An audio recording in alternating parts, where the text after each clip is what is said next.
the luxury bag industry is in freefall. High-fashion names are suddenly losing buyers at a pace no one expected. Shelves are filling up with high-end bags that nobody is reaching for, and what used to be status symbols are now struggling to find an audience.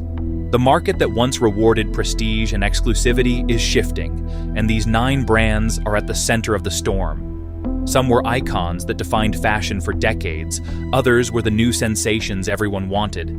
But all are now fighting to stay relevant as customers vanish. Today, we're uncovering the luxury bag brands that are losing customers faster than ever and why buyers are walking away. The countdown begins with the first shocking brand. Number 9, Gucci. Gucci, once one of the most powerful names in luxury fashion, is now going through a very difficult period. In 2024, its revenue dropped by about 23%, and its recurring operating income fell more than half, according to financial data. In the first half of 2025, Gucci's revenue for Kering dropped even further, about 26% year-over-year. One of the biggest reasons for this decline is weak demand in important markets, particularly Asia, including China. Chinese consumers, especially younger ones, are shifting toward local luxury brands or second-hand luxury, which hurts big legacy brands like Gucci. On top of that, consumers in Europe and the United States are more cautious, partly because of inflation and economic uncertainty. Another serious problem for Gucci is its distribution strategy. The brand has depended heavily on wholesale and outlet sales. While wholesale helps move a lot of products, it also weakens Gucci's luxury image because too many items are sold at a discount. Gucci's wholesale revenue in some quarters fell dramatically, making the brand less exclusive. Internally, Gucci has also faced creative instability. It appointed Sabato De Sarno as creative director to reset its style toward timeless and refined designs. But though his Ancora collection was praised for elegance, it did not sell well. In early 2025, Kering removed De Sarno, suggesting the turnaround under his vision was not working fast enough. Kering has tried to fix the problem with other big moves. It shut 25 Gucci stores in early 2025 to reduce costs. Meanwhile, it brought in Demna, formerly of Balenciaga, as Gucci's new creative director. This is a risky but bold choice. Demna is known for streetwear-inspired, bold designs, and Kering is hoping he can bring excitement back. Part of Gucci's trouble also comes from poor operating leverage. As sales drop, fixed costs like store upkeep and marketing remain very high. This eats into profit very quickly. Kering is trying to manage this by cutting costs, investing more carefully, and changing how it distributes Gucci bags. Another big factor is consumer sentiment. Rising tariffs, global economic worries, and lower confidence among shoppers are making people spend less on luxury. Kering itself reported a sharp fall in its total profits, and it warned that the luxury market is very challenging right now. Gucci's decline is not just because of one thing. It's a mix of weak demand, a flawed distribution model, creative leadership changes, and an expensive cost base. Kering is making big bets, but turning the brand around will not be easy. The next few seasons will be very important for Gucci to prove it still matters to luxury buyers. Coming up next is a brand that once ruled red carpets, but now even its biggest fans are walking away. The fall here is screaming down the runway. Number 8, Balenciaga. Balenciaga, another major brand under Kering, is also facing its own struggles.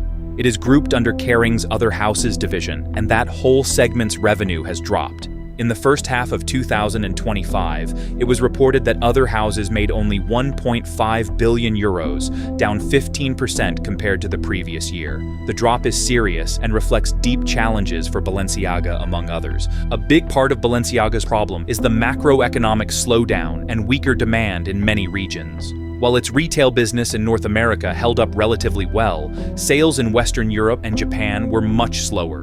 Meanwhile, its wholesale revenue fell, hurting its overall performance. Another key factor is negative operating leverage. As sales fall, Balenciaga still has to pay a lot of fixed costs. According to Kering's report, some of these brands are now operating at a loss because revenues dropped, but costs stayed high. Balenciaga's brand image has also been hurt by past controversy. Though not as publicly noted in recent Kering reports, the scandal over its 2022 advertising campaign damaged trust and reputation. While Kering has taken steps to rebuild, the shadow of that backlash still lingers in some marketplaces, making it harder to regain lost momentum. Moreover, Balenciaga seems to be struggling to balance growth and prestige. Some reports suggest the brand tried to elevate its positioning, for example by focusing more on high-end handbags like the Rodeo or Bel Air, but at the same time, its costs remain very high, and reduced wholesale makes scaling more difficult. Consumer sentiment overall is not helping. The luxury market is under pressure. Shoppers are cautious, and demand is weak, particularly in key regions. For Balenciaga, this means fewer sales, and when fewer people buy, maintaining high fixed costs becomes riskier. To respond, Balenciaga is trying to control costs more strictly. According to Kering, they are optimizing operations, cutting unnecessary spending, and focusing on their most profitable markets. But even with cost cuts, if sales do not recover, losses may continue. Another struggle is brand relevance. Balenciaga has built part of its identity around bold, cutting-edge designs and daring fashion statements. But in a slowing luxury market, buying boldness may not be enough. Consumers may favor more safe or timeless brands, or simply spend less. This could reduce demand for the kind of radical designs Balenciaga is known for. Balenciaga needs to find a way to reconnect with customers, rebuild its prestige, and deliver profitable growth, a tough challenge in today's environment. Next is a brand that seemed eternal. But now, people aren't just ignoring it, they're actively choosing competitors over it. Number 7. Burberry.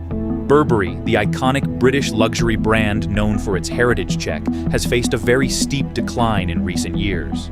In its financial year ending March 2025, the company reported revenue of £2.46 billion, which represents a drop of about 15% at constant exchange rates compared to the prior year. Their adjusted operating profit also collapsed, from £418 million in the previous year to just £26 million. This shows that while they still made some money, their profits were almost wiped out. One of the main causes of Burberry's decline is weak global demand, especially in key regions. The company itself cites a slowdown in luxury spending, particularly in Asia-Pacific and the Americas. In its fiscal year 2025 report, Burberry said their retail sales fell sharply in Asia-Pacific, especially in South Korea and other parts of the region. This drop in demand is tied to higher interest rates, cost of living issues, and lower consumer confidence are making luxury purchases less frequent. Burberry's wholesale business has also suffered badly. They have had to clear inventory, offer discounts, and rationalize their wholesale partners, which hurt margins deeply. Too much discounting, especially when clearing unsold goods, degrades brand prestige and lowers profitability. Another factor is internal costs and restructuring. To cope with the decline, Burberry launched a turnaround plan called Burberry Forward. Part of this strategy involves cutting jobs. About 1,700 roles are expected to go by 2027. These cuts will be across offices, stores, and even at its factory in Castleford, United Kingdom. The goal is to save costs and make the company leaner, but this is painful and hard work. Burberry's adjusted operating margin has dropped to just 1%, down massively from other years. This razor-thin margin shows how little profit they make on each pound of sales now. Their net profit even turned negative, a major fall from when they were making healthy profits. Part of Burberry's struggle also comes from a lack of clear brand direction in recent years. According to some analysts, over the past decade, the brand changed creative leaders too many times and tried different elevated strategies, but never landed a strong, coherent identity. These constant shifts confused customers and weakened brand desirability. Despite all this, there is some hope. Burberry's reputation seems to be improving. According to RepTrack, Burberry's reputation climbed significantly, which could help bring back customer goodwill.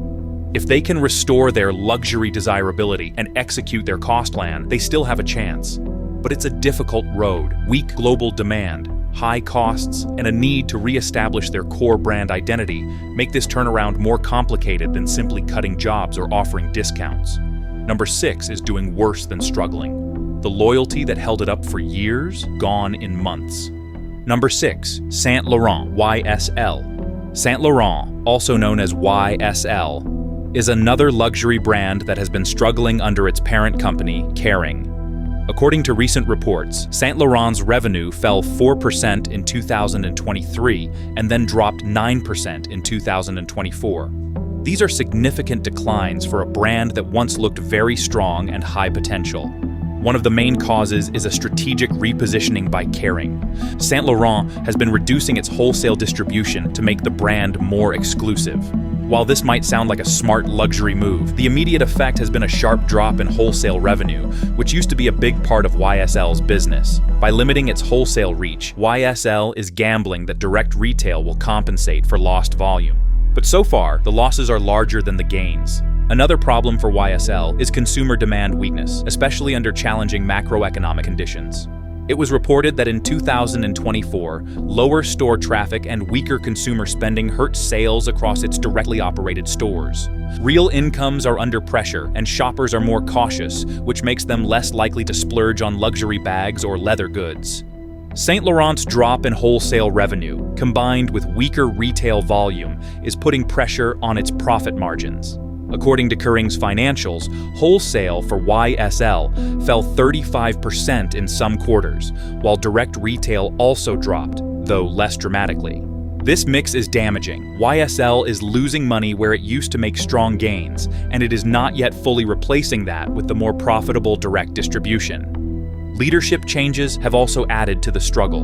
In January 2025, Cedric Charbit, who was CEO of Balenciaga, returned to Saint Laurent to lead as CEO. This signals that Kering is serious about fixing YSL, but turnover in the top job often brings disruption, especially during a strategic reset. Moreover, YSL needs to rebuild some of its product momentum. While new leather goods lines and reworked classic handbags have been well received in some markets, YSL still struggles to balance commercial appeal with luxury prestige. Because wholesale is shrinking and direct retail is not growing fast enough, YSL's high-margin items are not selling in the volume needed to sustain strong growth. As YSL pushes to be more exclusive, some longtime customers may feel alienated, while new customers may not yet be convinced. This creates a gap in demand. The aspirational buyers may not be buying, and the traditional high spenders may not buy as much as before. In response, Kering and YSL are working on their strategic adjustments. They are focusing on improving the in-store experience, investing in product design, and optimizing inventory. However, these changes take time to pay off and may not fully offset the drop in wholesale business soon. Saint Laurent's struggle lies in rebuilding profitability while managing fewer wholesale partners, attracting the right customers, and making sure the brand still feels luxurious and relevant. The road ahead is complicated, and YSL must deliver both strong product and brand clarity if it wants to recover. The next name? It's losing ground so fast even insiders are shocked. Once a status symbol, now it's almost invisible on the shelves. Number 5. Valentino. Valentino, a very famous Italian luxury house, is also facing a hard time in its business, including its bag division. Several factors are converging to put real pressure on Valentino's financials and operations. First, demand for Valentino's high-end products has slowed. In 2024, its operating profit dropped by 22%, falling to 246 million euros, which is a large fall for a strong brand. This decline is driven by a global slowdown in luxury spending, especially in markets like Asia. Many rich buyers are becoming more cautious, and big-ticket luxury goods like Valentino bags suffer when fewer people buy. Second, Valentino's revenue declined too. The brand reported revenue of 1.31 billion euros in 2024, down 2% at constant exchange rates. This drop shows that sales are not keeping up with costs, which is dangerous for any luxury business that needs high margins to stay profitable. Third, Valentino is carrying a heavy debt load. It reportedly borrowed 530 million euros from a group of banks, and because its earnings fell, it breached certain debt-to-earnings covenants. This means its debt is becoming more risky, and the company is in talks with banks to fix its financial terms. When a luxury brand runs into debt trouble, it often has to divert money from growth into paying or restructuring debt, hurting long-term strategy. Fourth, management and creative leadership changed recently. Valentino replaced its longtime creative director, Pierpaolo Piccioli, with Alessandro Michele, formerly from Gucci. Such a shift can bring fresh energy, but also risk. New designs might take time to land with loyal customers, and changes in vision might alienate some buyers who loved the previous style. However, Valentino is rethinking its distribution strategy. It is cutting its wholesale partners by about 20% to focus on more controlled, integrated partnerships.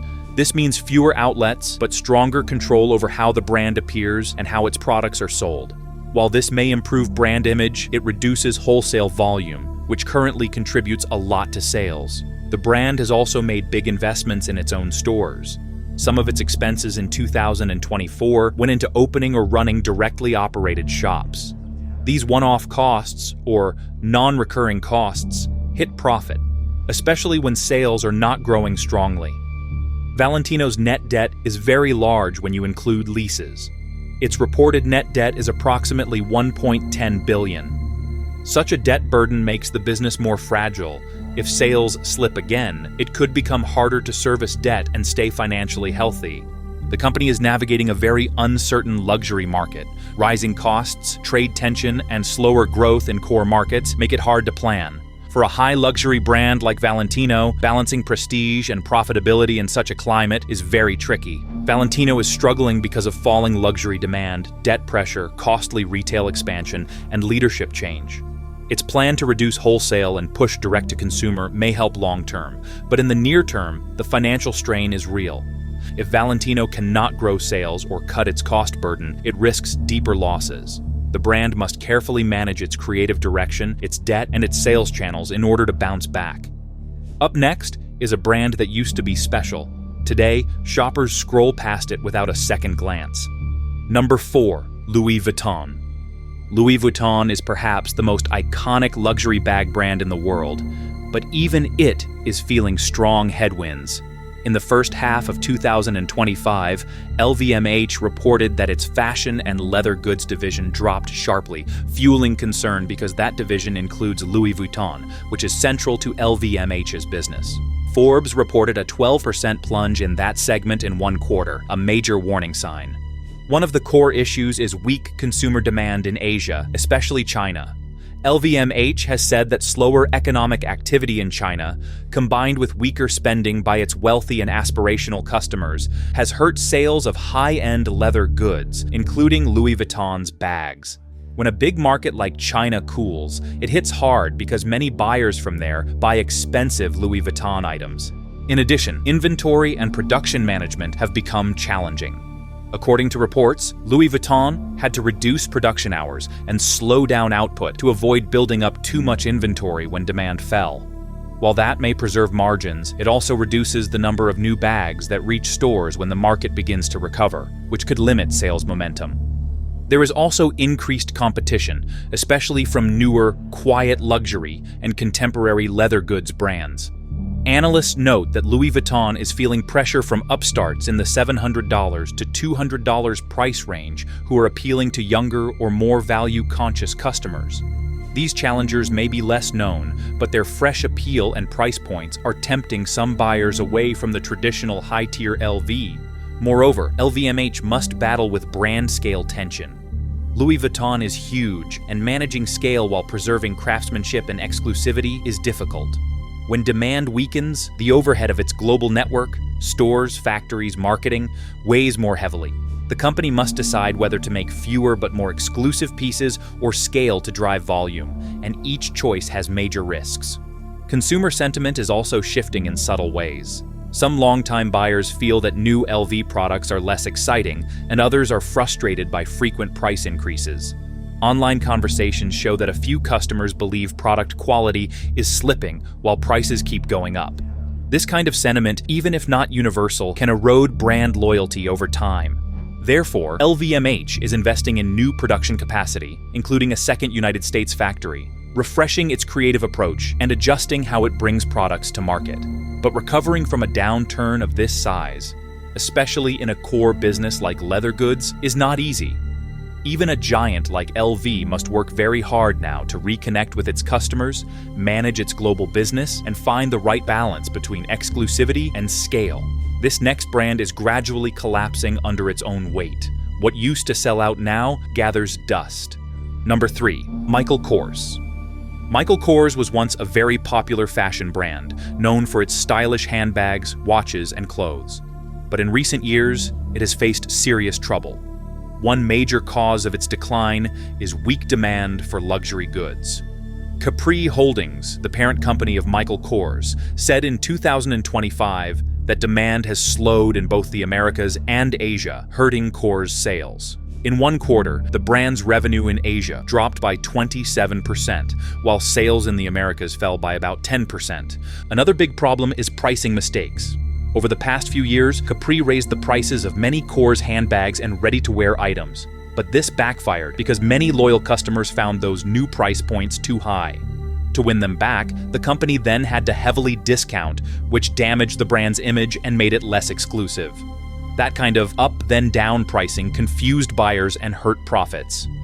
Michael Kors also suffers from brand dilution. It has different lines, like the lower-priced Michael line and the more premium Michael Kors Collection line. But the difference between them is not very clear. Because of that, many consumers don't know which line is very high-end and which is more affordable.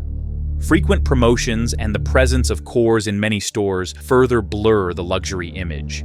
Distribution has also been a struggle. Historically, Michael Kors was very available. Department stores, outlets, and many retail partners carried it. But by being too widespread, the brand lost some of its prestige. Capri has been reducing wholesale distribution to improve sales quality. However, this shift makes Kors rely more on its own stores and e-commerce, which is risky if demand remains weak. High operating costs add to the pressure. Capri needs to run many stores, fund marketing, and manage inventory. When sales drop or wholesale weakens, those fixed costs become very heavy and cut deeply into profit. Their financial risk is tied to how much consumers still want discretionary items like handbags. Also, management missteps have played a part. Capri's CEO, John Idle, admitted that the brand pushed price increases too far and then had to backtrack. That back and forth has not only hurt earnings, but also confused the customers about what Kors really stands for. On top of that, Capri's plan to merge with Tapestry, owner of Coach, failed, which distracted the company and cost time and resources. To try to fix things, Capri is changing strategy. It has reversed some of the price hikes, bringing back lower price points for core handbags, for example, the Alita Soft shoulder bag and Layla satchel, to better match what its customers want. They are also launching a new marketing campaign that returns to Kors's jet-set heritage, instead of just chasing fashion trends. At the same time, they plan to cut wholesale significantly, about $200 million less, to focus on better, full-price sales. Despite this, the road ahead is hard. Michael Kors's revenue has been falling for many quarters, and Capri even reported a big non-cash impairment charge. The brand must rebuild trust, bring back its core customers, and strike a smart balance between being accessible and remaining desirable. If it fails, it risks losing relevance in a more competitive and cautious luxury market. Number 2 is the kind of downfall that makes executives sweat. Shoppers who once queued up aren't even walking in the door anymore. Number 2, Coach. Coach, known for its leather goods and bags, has also had a rough journey. One cause of its struggles is brand identity drift.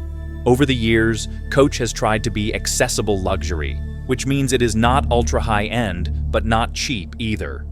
However, this positioning puts it in a crowded space alongside many other leather bag brands, making it hard for Coach to stand out.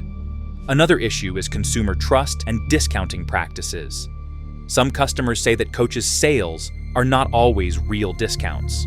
On forums and review sites, people complain that the comparable value Coach lists are inflated, so the deal looks bigger than it really is. That makes buyers feel uneasy or deceived. Others say they stopped trusting Coach because of these pricing strategies. Distrust hurts a brand's reputation and long-term loyalty. Quality problems have also come up. There are reports from buyers about poor finishing or damage on new bags.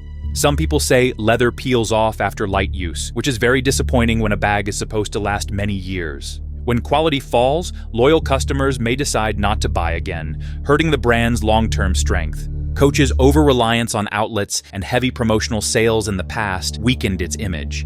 Excess discounting made it look less premium. Now the brand is trying to reduce discounting and restore more prestige. But shifting away from deeply discounted sales is difficult, and it takes time to change how customers perceive the brand. Another challenge for Coach is market competition. Many newer and digitally native brands, plus stronger heritage houses, compete for customers with similar price points. Some of these rivals are more appealing to younger buyers, especially through social media. Coach has had to invest heavily in design, marketing, and product innovation to keep up. Internally, Coach's strategy has changed several times. The company has tried to refocus on premium leather goods, but restructuring is expensive. It needs to close underperforming stores, improve its full-price retail business, and ensure inventory does not pile up. If it does not execute well, it can lose money quickly. To fix its decline, Coach has launched a new push on design and icons. It is also looking to grow in different consumer groups, including younger buyers. Some of Coach's newer bags aim to feel fresh, more fashion-forward, and relevant. They hope this will bring back excitement and help people value Coach more like a true leather luxury brand. But that plan has risks. If they lean too much into fashion, they could alienate old customers who like Coach for its classic, durable bags. If they go too safe, they might not win new buyers. Coach is working hard to rebuild its image, but to do that, it must balance discounting, quality, and design, while convincing customers that Coach is both valuable and desirable again. This last brand is vanishing from stores faster than anyone predicted. This isn't decline, it's an exodus. Number 1, Tory Burch. Tory Burch started as a very strong, aspirational brand. It was founded in 2004, and its bags, clothes, and accessories became popular in the accessible luxury niche. But Tory Burch has also faced a number of challenges, and its performance is not as smooth as before. First, part of the trouble comes from market positioning. Tory Burch relies a lot on a mid-luxury or accessible luxury space, which means it is not ultra-luxury, but also not budget. That space is very crowded, with many other brands competing for the same customers. Some analysts argue that such accessible luxury brands have an inherently limited lifespan because they struggle to justify very high prices while also being widespread. If consumers decide they want something more premium or more exclusive, they might leave. Second, Tory Burch depends heavily on certain product lines. According to analysis, the brand's product mix is skewed. Shoes make up a large part of what it sells. Because of this concentration, when demand for shoes drops or shifts, the brand feels it more strongly. Also, its leather goods like bags may not get as much focus compared to the shoes, leaving some of its bag customers less engaged. Tory Burch leans a lot on the United States market. That makes it vulnerable when the United States economy slows or consumer spending weakens. If sales outside the United States are not very strong, that dependence becomes a weakness. Some reports say Tory Burch has limited global presence compared to other big players, which constrains growth. Next, profit margin pressure is a problem. In its United Kingdom business, for example, gross margins have dipped. More costs are coming into the business for running online operations, managing stores, and dealing with global supply, and that reduces how much profit Tory Burch makes on its sales. Also, e-commerce performance has not been consistently strong. According to data, Tory Burch's own site made about $218.5 million in 2024, but that was reportedly down by 5 to 10% from the previous year. Lower online sales reduce a very important growth channel, especially when physical retail is more expensive to operate. Another big issue is quality perception and customer satisfaction. Some customers say that the quality of Tory Burch bags is not always very good. On resale or in review forums, people complain that leather peels or that the value is not strong enough for the price. For a brand that sells luxury affordable, such problems hit trust and long-term loyalty. Also, on customer service issues or store experiences, some buyers feel the brand is not as premium as they expected, reducing repeat purchases. Tory Burch also faces geographic growth challenges. While it has many stores, its global reach is not as strong as major global luxury brands. This limits its exposure to fast-growing luxury markets, especially in Asia, where many brands are pushing hard. All these problems are made worse by economic cycles. When consumers are cautious, they cut back on discretionary, nice-to-have luxury purchases, like designer bags. Tory Burch's model, which depends on people buying both fashion and accessories, makes it vulnerable in bad macro times. Now the brand has to focus on a few things. Improve quality, maybe diversify its product lines so bags are stronger, increase presence in international markets, and grow its online store in a smarter, more profitable way. But these are hard tasks, and the road to recovery will need consistent work. Without solving these issues, Tory Burch risks being squeezed between budget and high luxury brands, losing both market share and relevance in a changing fashion world. What other brand do you think is most likely to fall into this category soon? Let us know your views in the comments. If you enjoyed this video, like and subscribe to this channel. Before you go, watch the other videos on your screen.